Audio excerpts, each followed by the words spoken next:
Man, welcome back to the Fake Stuff Podcast. Back at it again, doing what we do. Some more rookie content because me and Craft Man, we're gonna review a rookie draft because we just had the NFL draft. So me and Craft's already had a couple rookie drafts. This was my first rookie draft of the year. People got real money on the line. What was they picking? What was they willing to do? Craft Man in the building. What's going on, Craft Man? Oh man, nothing much. That was a pretty interesting rookie draft. It didn't go quite as chalk as I thought it was going to be. Just really starting off with DT right there at number 2 pick. But I've been waiting for it this whole time, and I was surprised there wasn't more trades go down. I think some people were trying to make some stuff happen, but nothing really came to fruition. The only trade that got done was mine, and it had nothing to do with this draft to begin with. It's just another trade. Yep. I mean, we just had David on the last episode, and you just said something about David. Like, David, he's just somebody who talks about he plays fantasy football. Like, if you want your guy, go get your guy. We say that shit on the podcast all the time. Like, do what the fuck you want to do.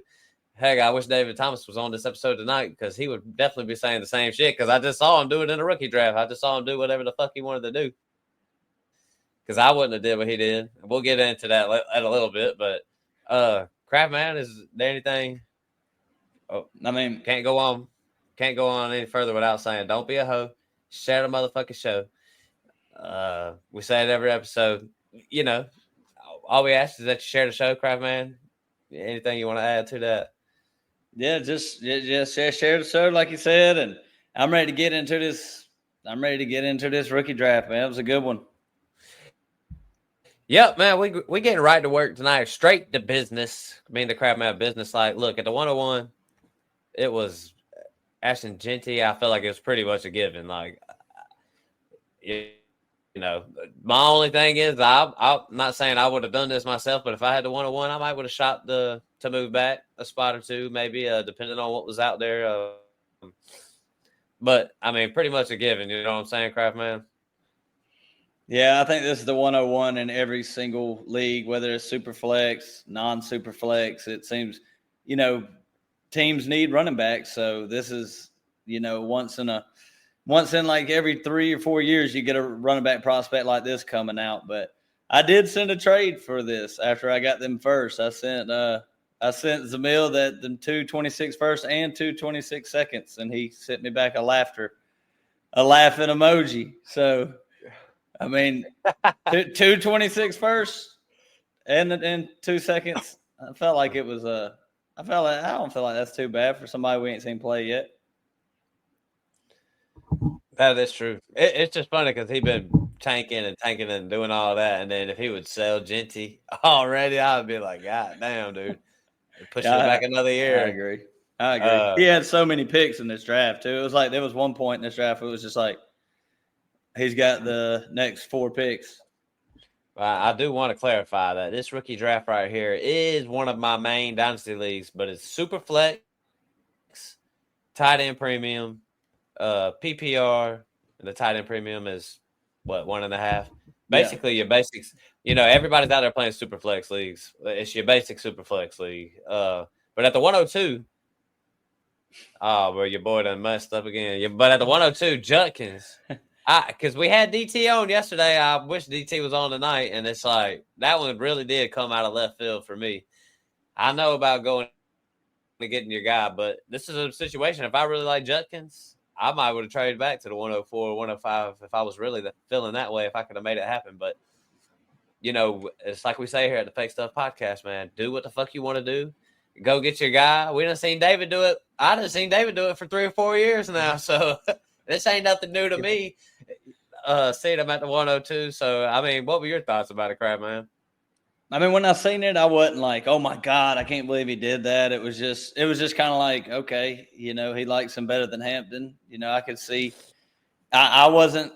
Judkins wasn't my favorite player to watch when we were breaking down the rookies, but I can understand how he can just step in day one and just get, most of the goal line work and get 60% of the work. So there's not a lot of competition there. So I don't see nothing wrong with the pick. I just hope Judkins is a really good player. Yeah, I mean, his path seems pretty clear. I mean, I know Cleveland went and got Dylan Sampson later on in other rounds, but yeah, I mean, I feel like Judkins will probably have a workhorse role. The 103 in our rookie draft today was Cam Ward, and I was trying to get in the mix on this one, Kraft man. I was trying to trade for that 103 somewhat. I was trying to leverage J.J. McCarthy, trying to get that 103 plus. You know what I'm saying? Trying to get a little bit more. I would have went to but the thing is like I was at a price. The guy with the 103, he was at a price, so we really couldn't come together too much. But I really wasn't willing to come off of, like, I'll put it like this. I would rather start my year with J.J. McCarthy, with Justin Jefferson and Jordan Addison, than Cam Ward with Calvin Ridley and Treylon Burks. Even though I was willing to get up in the mix, the 101, he's the number one pick in the draft. Yeah, I think he's got an argument to be the number one pick in your rookie drafts if you really felt that way about him. But I don't have no problems with the 103. This is the only quarterback this is the only quarterback really willing to draft. So, what do you think, Kraft man? This was just that kind of year where you kind of got to take your shot with Cam Ward because the other quarterbacks are just so far down compared to this guy.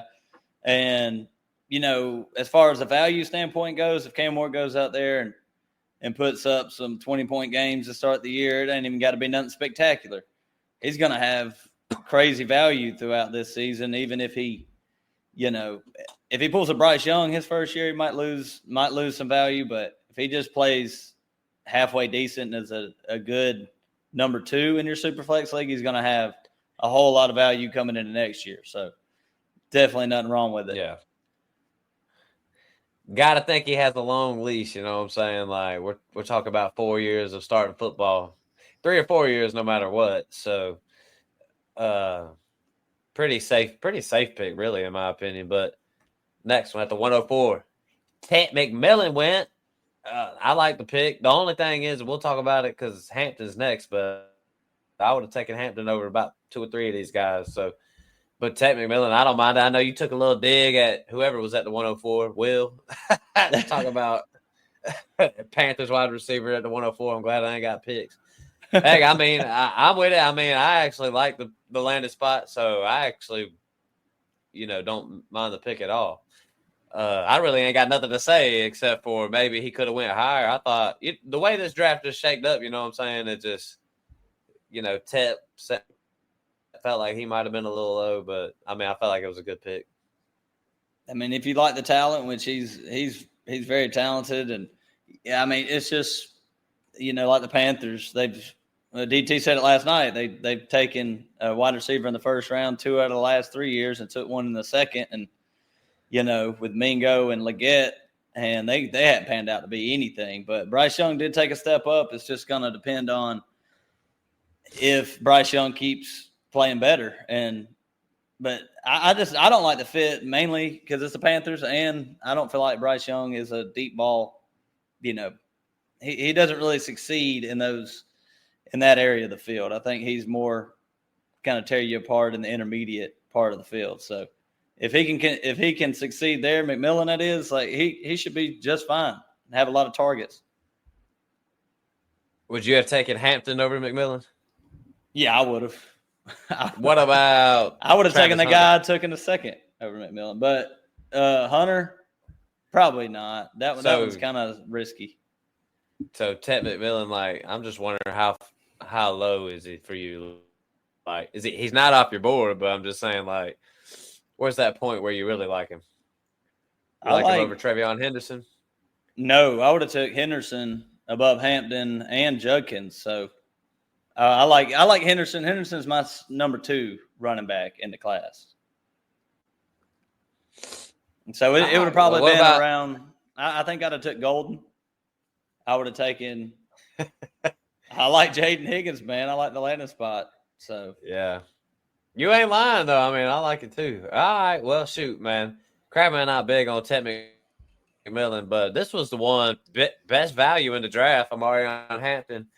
Just happens to be my buddy Akil. He's been on the pod some, and he was texting us saying he didn't know about the rookies this year. He didn't know what to do. So for Amarion Hampton to just fall right into his lap, I was like, what a lucky break. I mean, because I would have taken him at the 102 personally. So for him to fall to 105, there's a couple of players in here that had some good value, I feel like. So I feel like Hampton was one of them because I felt like there was a little debate of how high he could have gone. And I was even saying you could probably move from Genty if you could get Amarion Hampton plus him being with the Chargers. I would have definitely entertained a move like that if you could make something like that work. But Crabman, what do you think at the 105? I love it. I mean, just got to beat out Najee. Shouldn't be that difficult. Najee signed most of his deal was incentives. So I think it came down to really like $3 million, like guaranteed 1 year. And it can get up to, I want to say it was like $8 million, but most of that is in incentives. So now the Chargers might have an incentive themselves not to even pay that money to Najee and just run Hampton because he's a guy that can take pretty much everything. He can do everything real well. He's going to get the yards that are there, and with Jim Harbaugh, they're gonna pound the rock. So great, it's going to be a good pick. He's going to be he'll be like a RB2 this next season, I think, unless Najee's just a baller for some reason out of nowhere. Yeah, I mean, that one was a good one. I thought this pick right here was good. The 106 DT went Travis Hunter, and I was a little low on Travis Hunter coming in, but after I seen the Jaguars, they trade up, they draft him at the 2 spot. It's like, yo, this dude's definitely about to play both sides of the football, especially in his early football career. So, man, what was it you said you in your first rookie draft? Travis Hunter, he had dropped a little bit. He definitely didn't go this high. Yeah, he went at the 202, but it's a 10-man league. So what's that? The 13th, 14th? No, that'd be 12th pick. So the 112, pretty much. Yeah, the 112. Yeah, I don't know why. I mean, if you don't pay that much attention and you get into this sleeper stuff, the ADPs ain't caught up yet, and Travis Hunter's like way down the board because nobody's been picking him. And if you ain't on your game, if you hadn't taken notes and gotten ready for the draft, then you might just miss him. Yeah. Heck, I was doing a lot of that in a rookie draft. I only had one pick, man. I was just thinking of the possibilities of guys who would drop to me because of that ADP being the way it was. Did you care to trade up? Was there a certain player in this first round where you were just like, okay, I'll give up something good? Like, don't you have Breece Hall, or did you trade in? Nah, I do notice sources from my sources right here that Akil did say that NDB, shout out to NDB, sent him Breece Hall for the 105 today. So that would have been Hampton. That's I feel like that's just such a good trade. Like it could have went either way. Like, you know what I'm saying? I might would have went Hampton, but that's tough. You know what I'm saying? Like, yeah. What's he thinking about doing it? I don't know. I just know he said he declined it. So I don't know how close he was to doing it. You remember we did that trade episode maybe a week ago or so. And there was one, it was like Breece Hall. I think it was you, maybe Breece Hall for the 104. So it's like, it's right in that range, right in that little pocket, what we was talking about. Yeah. Heck, what were we talking about, though? I mean, other than J.J. McCarthy, I was trying to make a little move up in there. And then later we'll talk about Luke the Bird. And he kind of dropped a little bit to the point where I was like, let me try to sneak up in there and make a little something happen. But I'll be honest. I mean, Phil and somebody said it. Man, this draft, if you think about it, this draft really wasn't all that crap, man. I think when you really look at it, just pen to paper, we needed more running backs in the mix this year, And there was, but I feel like the landing spots they went to was just kind of like, it was good spots. But I think, we really wanted somebody like Hampton to go to the Broncos or something like that. And then RJ Harvey went there, and we were kind of in and out on him. And then you got, like Hunter went there. That ended up being pretty good. But Judkins to the Browns. Like, nobody went to the Bears either. None of the big guys went to the Bears or the Cowboys. And I feel like if the Cowboys would have spent a first-round pick or the Bears would have spent a first-round pick on a running back, then we probably would have been feeling like a little bit better about the running backs. Man, speaking of them running backs, one of your favorites, Travion Henderson. I personally like the landing spot because I've been rolling with the Patriots since last year. You know what I'm saying? Chris had a lot of negative things to say about him.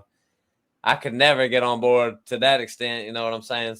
But I think Travion Henderson got the draft capital, man, and McDaniel's offense. Like, I just really see it.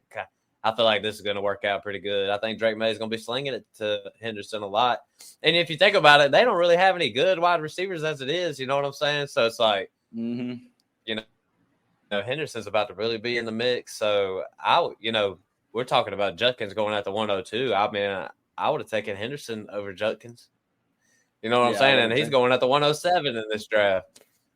That's a full PPR too. So they're going to be playing from behind unless they surprise and end up being a pretty good team. But I mean, it's hard to be off of Travion. He's just incredibly explosive and just a good running back. Had a great college career, super productive.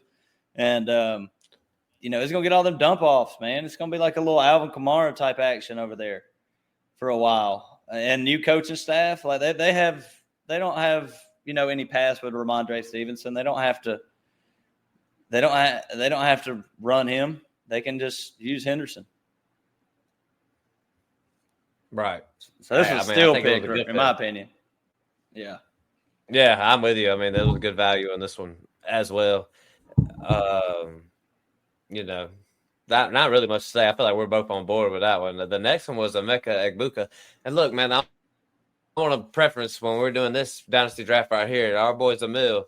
He's got the next 4 picks in this draft. So, like, take the order as you will. Like, you know what I'm saying? Like, Egbuka's at 8. I might would have went Caleb Johnson at that 108. It doesn't really matter because he had all them picks anyways. So, I would really like to pick his brain. See if any of this matters. Was he trying to move around? He was probably trying to move around since he had all these picks right here. You know what I'm saying? But Egbuka at the 8. I was saying that I actually like this landing spot to Tampa Bay. I know some people don't like it, so I think this was a good value because I think he's going to take over that number 2 role spot. I think Godwin is a little messed up. I think McMillan, I think he's a good player, but he ain't. I just think Egbuka is going to pan out to be better.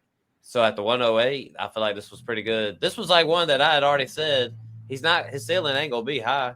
So I feel like if you already just had it baked in that his ceiling wasn't going to be super spectacular, and the fact that he went to the Buccaneers, his ceiling already ain't going to be the highest. I feel like that should have already been baked in. I feel like this was a pretty good fit personally.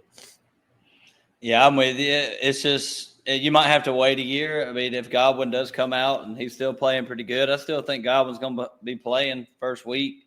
They're going to give him the first opportunity at it. But Ohio State receivers come in the league ready to roll. So he could definitely take over the number 3 spot right away and then eventually, take over for Godwin if he's going to be injured. Godwin's 29 years old right now, coming off of a broken ankle, and then he had a torn ACL a couple years back. So that explosiveness just might be gone.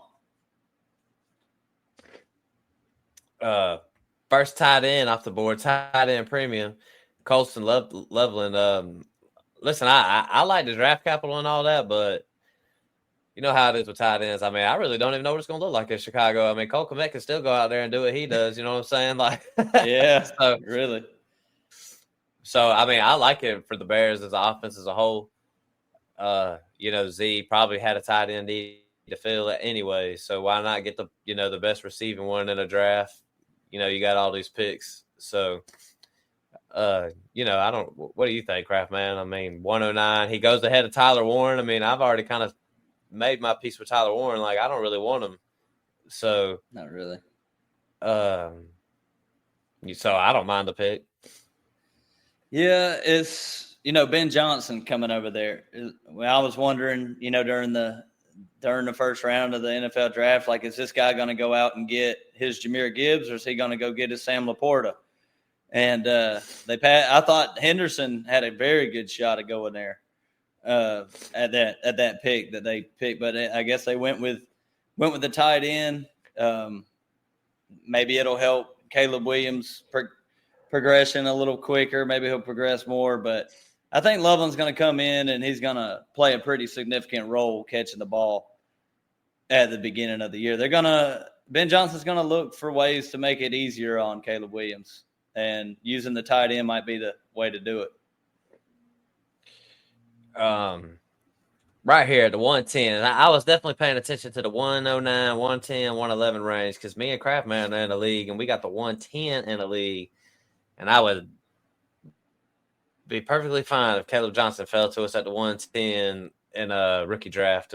So because this is one right here that I actually like a lot. I would have taken him over level. I know Z got all these picks anyways, but heck, I would have taken Caleb Johnson over Judkins. Ooh, man. That one's tough. I'm going to be honest because I don't have Judkins as high as David Thomas has Judkins. And Caleb Johnson, I probably had him. I don't know, man. We're going to have to start really ranking these guys coming in next year. We're going to step up to our rookie game this next season coming up because Caleb Johnson's going to be the starting running back for the Pittsburgh Steelers. He's not really going to have that much competition, and I feel like he's that one cut and go type running back. I feel like Mike Tomlin's going to love this. They don't have quarterbacks. I don't know what they're going to – they might have Aaron Rodgers, but that's not something I want to bank on. They're going to be running the football. Shoot, man, at the 110, whoo. This was good. I feel like, when you think about the draft, and I'm saying it was a little underwhelming, but then when you see picks at the 10 and 11, you could get a starting running back with draft capital. You can't really complain about that. So Caleb Johnson, one of my favorite ones. Yeah, when I was doing a couple mock drafts before we did our normal draft, I kind of thought that actually Igbuka wasn't in here. I thought Matthew Golden was actually in my top 10 outside of Igbuka. But I thought this was kind of like a tier break right after this pick. And I was, thinking if you're at that 111, 112, you got to have something kind of break your way to get one of these great good running backs that went to a premier landing spot. And then after this running back, you're kind of like you're drafting, your Scadaboos who went later in the draft, or either they didn't go to the best landing spot. So I felt like this was the last running back that you didn't have to think twice about picking. Yeah, I'm gonna push back just a tad bit, Craftman, because I'm gonna slide over to RJ Harvey. I think this one could go bad if you were overdrafting, but to me, at the 111 is not overdrafting RJ Harvey in this draft this year. So, this is just one of those. We play in a PPR league. He's going to be up there with Sean Payton, Bo Nix. He got draft capital. I could really see this one being a little PPR machine type deal. And I like RJ Harvey. I actually like the tape when we was watching him. Yeah, with Central Florida. Heck, at the 111, sheesh. I feel like this is a good pick for a 111. This is Sean Payton's offense, and if they wanted this pick and they went out and got him in the second round, they plan on using the hell out of this guy. So you might be right about this one. It's just, do you believe in the talent? Because he's got the breakaway speed. He's elusive. He's a little on the small side. So that's really the only, knock I'd have on him is he's probably not going to get the touchdowns. But as far as the checkdowns and everything goes, like they're gonna dump it down a lot. Sean Payton's offense have always thrown the ball to the running back, so that ain't gonna stop. Yeah. So really, this right here is where it cuts off for me. I think you are right. From like Caleb Johnson is definitely more safer because RJ Harvey, I think it could work, but there's definitely a possibility like this shit could not work. You know what I'm saying? You could waste your late first round pick. I don't really feel that way with Caleb Johnson or any of the other running backs. So I feel like what you're saying is true. But RJ Harvey is like he's like a tier above Scatterboo, you know what I'm saying?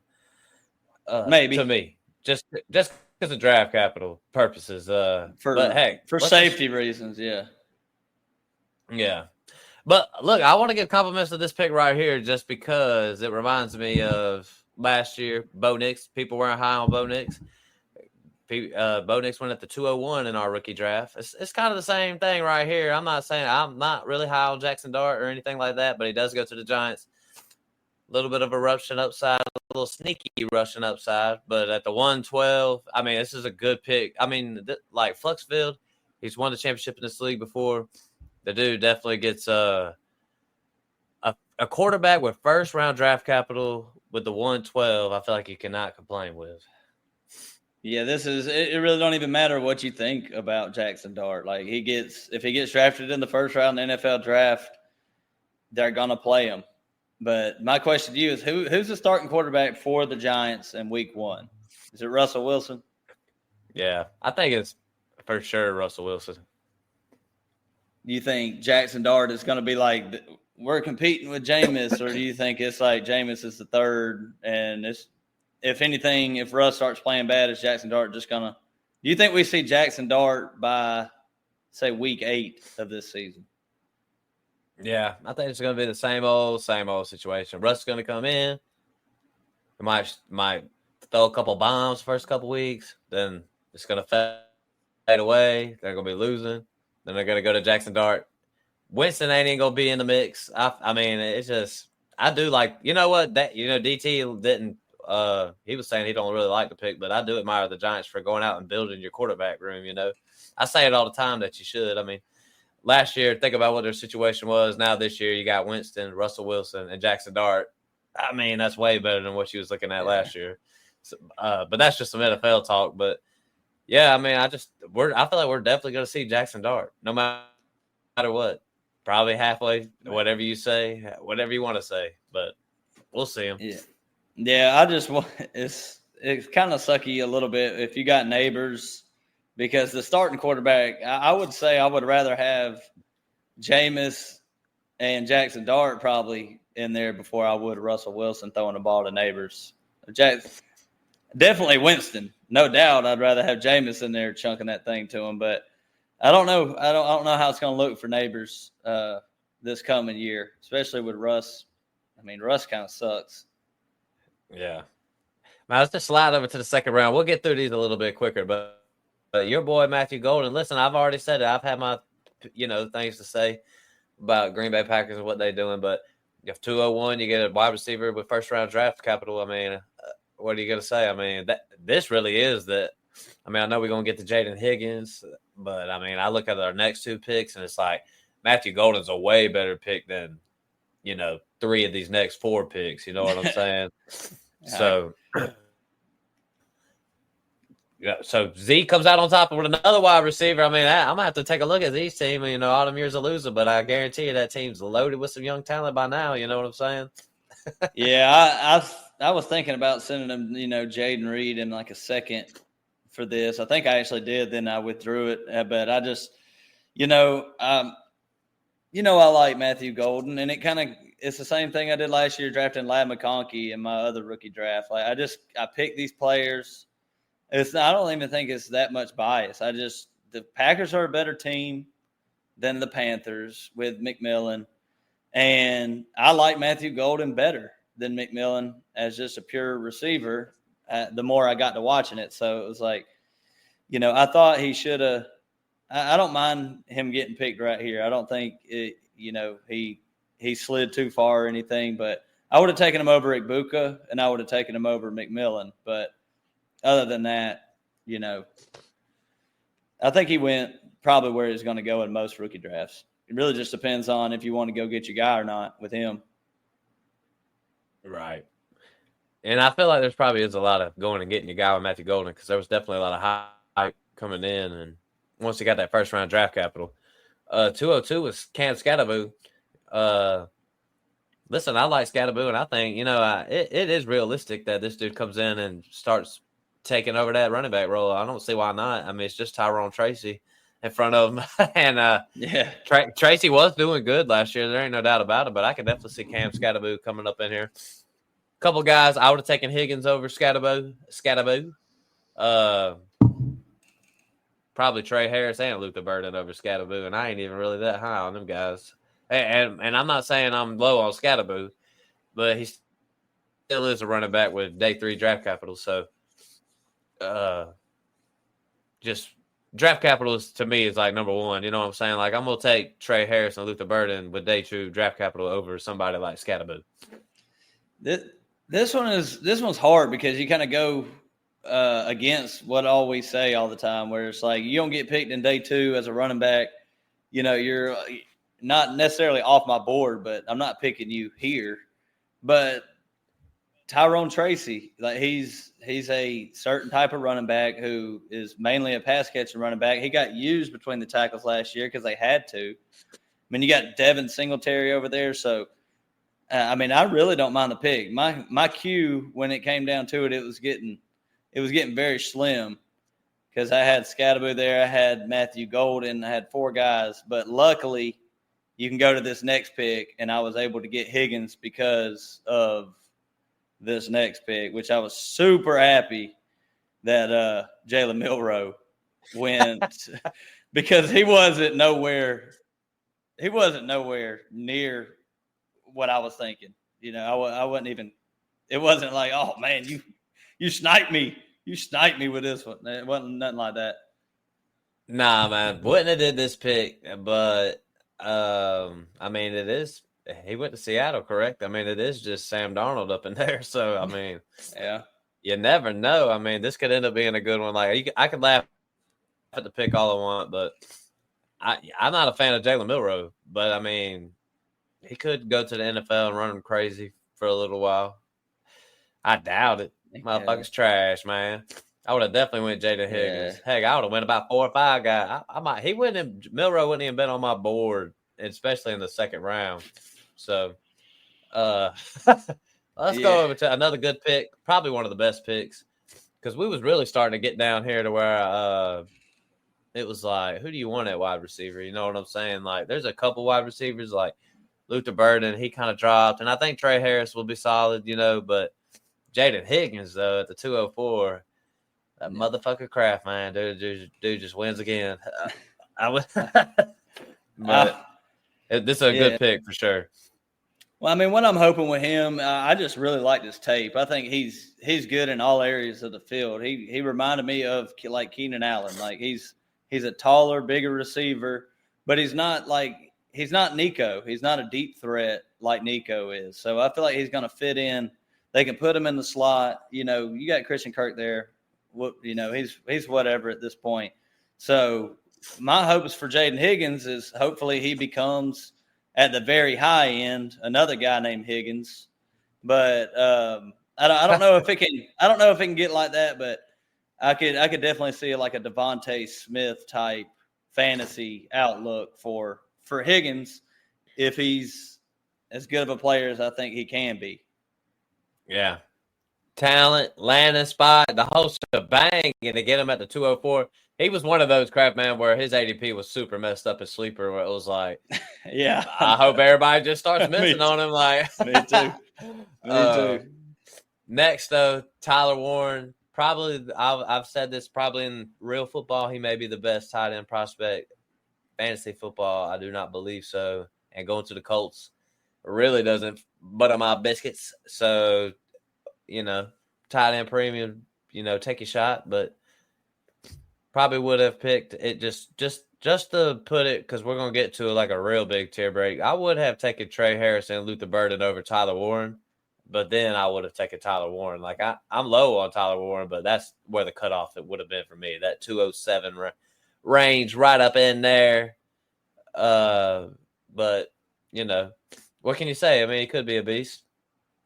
Yeah, I feel like you had to make this pick right here because it did fall off a little bit, unless you really like a player like Trey Harris who went to a good spot. But I got to ask you, who is, whether Richardson or Daniel Jones is the starting quarterback next year, who's the leading receiver for the Colts next season? Probably something we ain't even thinking about. Probably A.D. Mitchell. That, you know what? Go buy low on A.D. Mitchell. I think it's Downs, but yeah, I mean, I think it's going to be something It ain't gonna be Pittman. It doesn't feel like, and I mean, who knows, bro? I mean, for real, it's probably gonna be Downs, or I could see AD Mitchell still. And I'm saying that jokingly, but it could happen. Where could Tyler Warren finish You know what next I mean? year? Yeah, where do you think Tyler Warren could finish in the tight end world next year? Would you be surprised if he finishes like the wide or the tight end? I don't know, 8. Is that too high? I'd be stunned if he was in the top 12. I'd be stunned. Seriously, Yeah. he ain't gonna finish that high.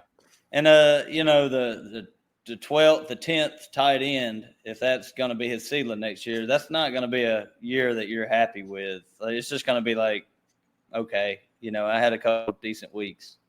So, I don't know, man. I don't know. I'd try to trade. If Warren had a couple good games, I'd try to trade his ass right away. I don't believe in this Colts offense, man. No way. Trey Harris, he went to the Chargers. We brought his name up a few times. This to me is just landing spot. It probably takes over QJ's spot over there. You know what I'm saying? So there was a wide receiver need. Maybe, yeah. I mean, heck, buy low on QJ. They want to give up on him, but you could probably give him for a 4th now, Kraft, man. You know what I'm saying? Yeah. But yeah, Trey Harris for sure. Justin Herbert, I mean, you can't dislike, linking somebody up with an elite quarterback like Herbert, Jim Harbaugh, and they needed wide receivers. So, we had some things to say about Trey Harris, but Trey Harris by no means is a bad wide receiver. So what you think, Kraft, man? I mean, I know a lot of people like him. I know a lot of people liked him before he got drafted. So, I mean, we're in the Jaden Higgins camp of like I wouldn't call it a sleeper wide receiver, but, not one of them top guys they were talking about. So I could totally understand if you like Trey Harris and you want to stick to your guns in your rookie draft, you can take him. I mean, it ain't no big deal if you take him over Golden or, Jaden Higgins, because the landing spot is great. It's just if you believe if he's a really good player or not. But Ole Miss kind of has a type, and he kind of fits that mold of the receivers that they kind of sent to the league.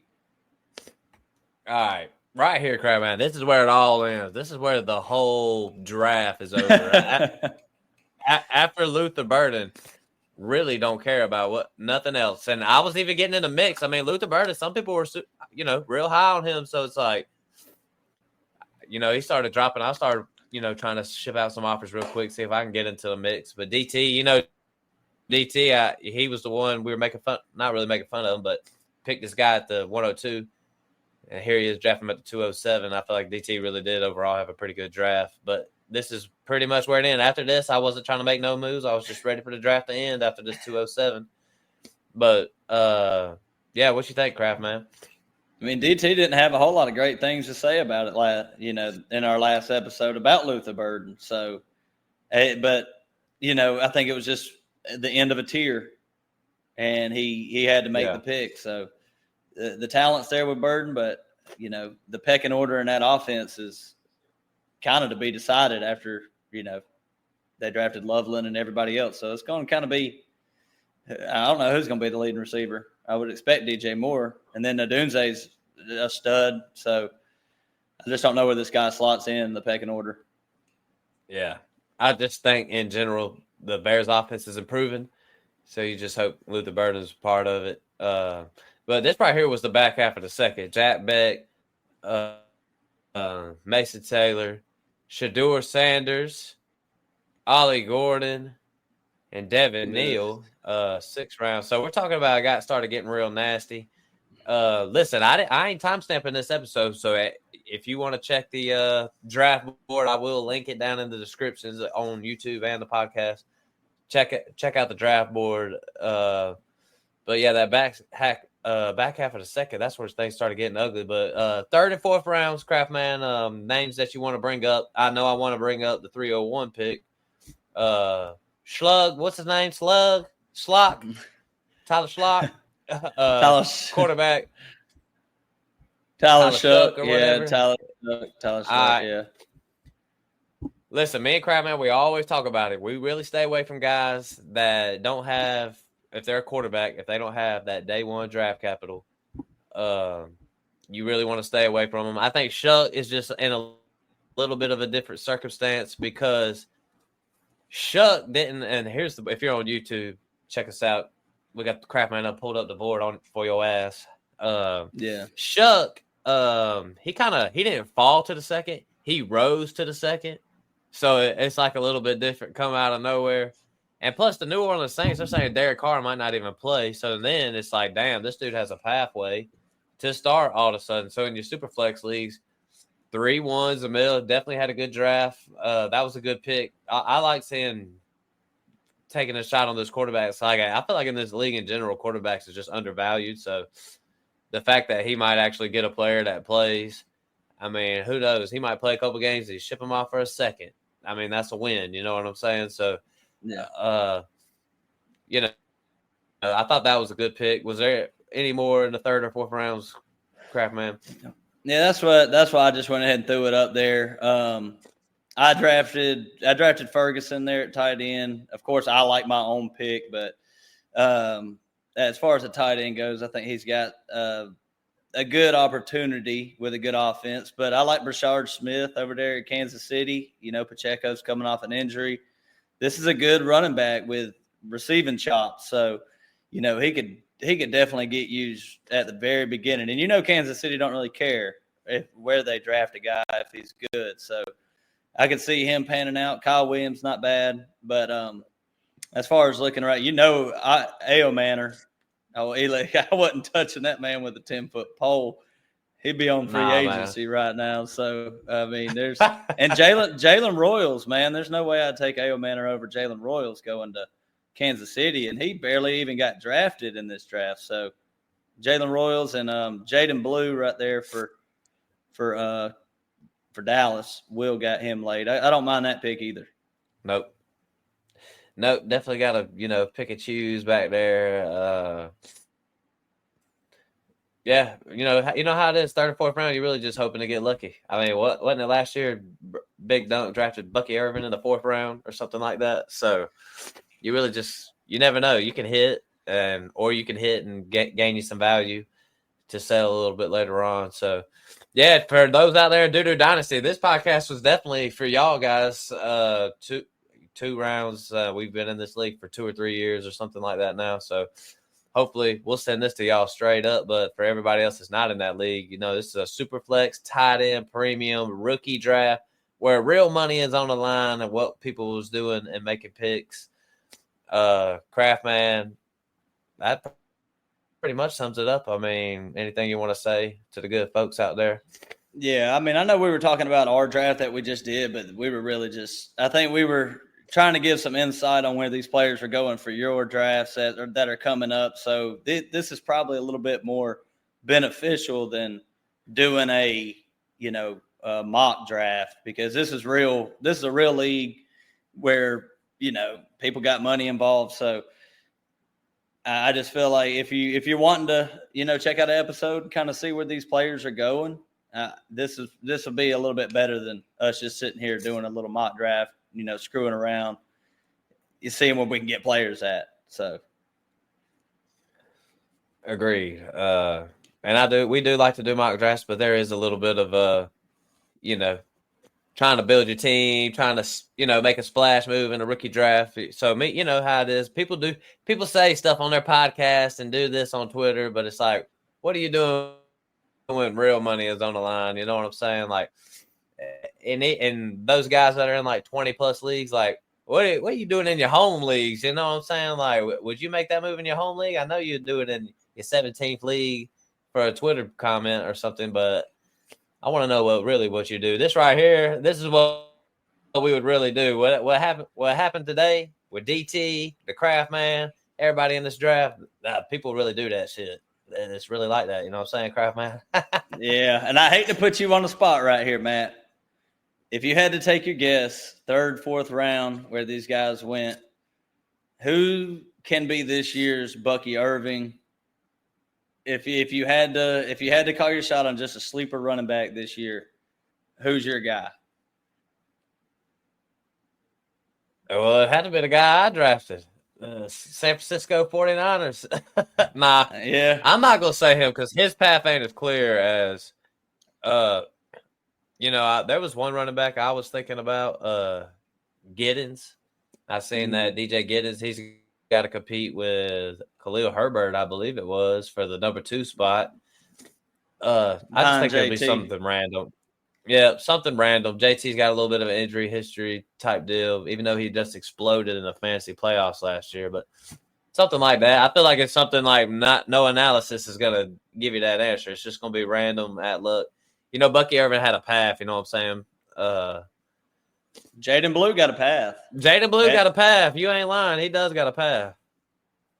I just don't know about the talent. He's smaller like Bucky was too. So I mean, we kind of wrote Bucky off at we were talking about him last year because of his size. So it's a different league. Maybe he could do it. But I do like Shard Smith for Kansas City too, if Pacheco continues to struggle. So I mean, I like them 2 guys for sleepers. Yeah, I mean, for that Kansas City situation, I got Pacheco, so I'm glad that he survived the draft like he did. But now it's time to see. I mean, last year he broke his leg, and at the end of the year he played like he broke his leg. So it's like, let's just see what he does. I'm super optimistic about that Pacheco. I needed him to survive, Kraft man. Needed it. I know. Oh man, but shoot, Kraft. Well, Kraft man, anything you want to add about the draft or anything you want to say to the people out there, period? I just appreciate everybody for listening. Hopefully this gave you a little bit of insight on how these rookie drafts are looking. I mean, we jumped on it as soon as the draft was over, one day after the draft. So we got down to business. We didn't leave. You had to know what you were doing. You had to know where these players went right away, make your sheets. But I just say to everybody, make your rankings before you do these rookie drafts. So because the ADPs are jacked up. Don't go in there thinking that you're gonna run off ADP, because Devin Neal was way up there in ADP. He got drafted in like the 6th, 7th round in the NFL draft. So right, no, I'm with you. Gotta know, and you can tell in the rookie draft. You can tell there might have been a little bit of some of that going on. Yeah. So don't trust it. Don't trust that ADP at all. It's gonna be a little bit different because in my home league, we're probably gonna do our rookie draft late in the off season, so it's gonna be a little bit of a different vibe by then. So, but listen, everybody, check us out on YouTube, Apple, Spotify, iHeartRadio, wherever you can listen to a podcast. Check us out. Me and the Craft Man and the gang been putting a lot of work in, but don't be a hoe. Share the motherfucking show. But check us out anywhere. Like I just said, Twitter and all of that crap. It's all in the descriptions everywhere. So, Craftman, I ain't got more to say. You got anything else to say? Yeah, just one last thing I was going to say. Stick with us with our next episode. We're going to try to talk about more than rookies. We're going to try to figure out where these guys slot in ADP compared to all the veterans in there for y'all. Everybody start doing your startup draft. So going to be a very important episode, and I'm ready to get into the Dynasty rankings and figure out where these rookies, slot in. Hey, and if you made it this far in the video, man, just hit us up if you want to play Dynasty fantasy football. Like, I've met people, word of mouth. It happens, word of mouth. But people want to play Dynasty fantasy football, just don't know where to play it, don't know how they can get involved. Dude, hit us up, man. I mean, I'm going to try to get a startup going I'm going to try to get a lot of new people, really. I mean, we got about 4 or 5 new people that are ready to roll. So, but we don't, if you play a lot of Dynasty leagues, we don't care. Come join us, play with us. But yeah, like Craftman said, startups are coming up. So ADP talk, probably some mock drafting, all kinds of strategy talk. The content's pumping, you know what I'm saying, Craftman? Pumping it out. We got a lot to talk about, so. Well, shoot, man, that about sums it all up. So we out. Peace.